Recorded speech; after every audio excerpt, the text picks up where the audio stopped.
So I got started with the idea for Foodwise when 2 years ago I was reading an ingredient label, and I read ingredient labels all the time on pretty much everything that I eat. And I thought to myself, I have a cell phone that can communicate to the internet, all this information is out there and it can read a barcode, so why doesn't my phone do this for me? And I called up a few friends who were in the healthcare and fitness industry and the wellness industry, and they said, yeah, this is a brilliant idea, you should absolutely chase it down. So I've really been putting together the pieces and doing the research and development for 2 years, and now I'm about to get a product out to market. So my first taste of entrepreneurship came when I started to work for a company called Firecracker in Boston, Massachusetts, and that was during medical school. And they offered a test prep service for students, and I worked my way up the ladder in their editorial division and had a lot of success. And really what I loved about that experience was that I got to be creative and I got to come up with new ways to bring somebody a better product to help them learn medicine.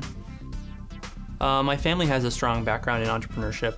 I have 2 or 3 different family members who have started their own businesses. In fact, I'm probably underestimating it. So that's really where I got my background in business and small business.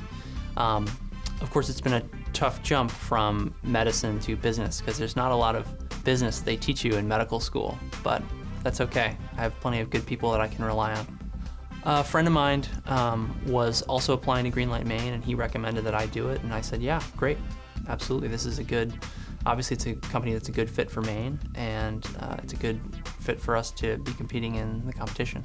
So what I'd like to give the judges today is the passion that I bring to the project and just how powerful a product I really think this is. You know, I work with patients every single day, and there's no question that in the United States, diet is really the big problem causing disease, and it's becoming, or it is the case as well in Europe.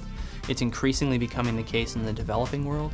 And so I think that products like this are absolutely essential, and we're not really turning the tide on the epidemics of disease that we face as quickly as I would like. So this is a way that I can really reach out and be in every patient's pocket in a way. That's always how I've looked at it. And I think that's a really valuable resource that I'm excited to be getting to people.